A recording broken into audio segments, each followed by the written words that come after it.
edorunge sebalebe LC1s keda LC2s kesirwa napu amina samamus atupiti akisil itolosete asomsine kech oyapesin na mam ejokuna akorongoni ani bonbe swamo ni akuna beito na swam imusagon akorongona tingdo le beito soni meralo maro musagon me do beito soni osula ne na korwa kimo etoloti bare akoro ani bonbe mama oni ina ni balwan be de paro se chalo kon no angini tem kwanda se gwekini veteran officer sa korongo jo oni kwa nelo swande to diana retunga le jaskire ibarne bikusa ngoro soko to diana je veteran officer do veteran officer isina etongo ne balu ale chamakira losi na ara anyi kwa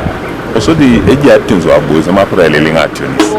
kuna ile por kapelo so once kidatu eji atunzo aboisi amora kedo officer lo 3 lo 5 police kila atunzo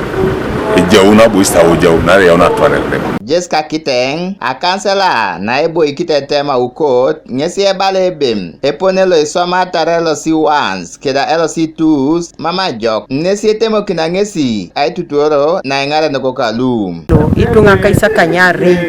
o committee alo si 1 aina kitinge training ilo anwa nyunube edumunetika si 1 silo kwa pingare nokolo kwa achoa na pedora jenunu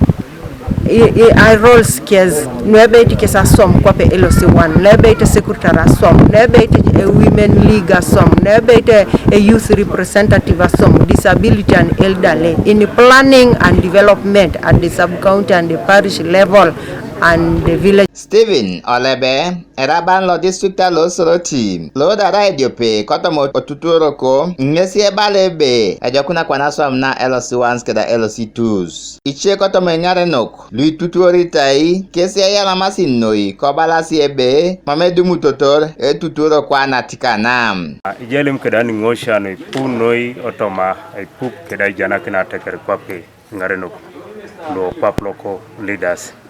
asodi di mamlem jeni apiro so kose jok ano aye itene na yare kini ikisili cheda arai policies mamu ijeni onye lolo kai dumna aisisiana yalama kanado so noi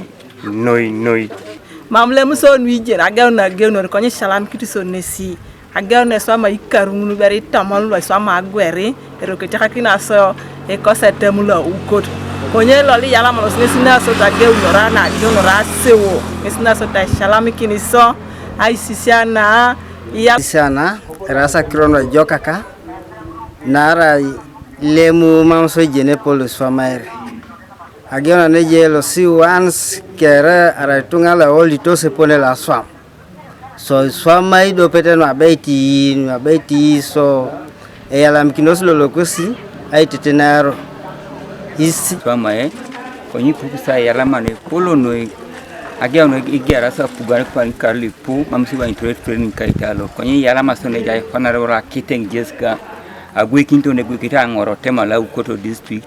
yala masone man mamsi wa intura jene kaitangi na agiona igera sa swam akepolbe dungusa chwasani pu epon le betra yeti tunga epon le betra ngarakini tungo chalo pole betra yeti polo pole betra manyeni pola lupo Dilax Emi Alamu Abraham Elapu TV East Soroti.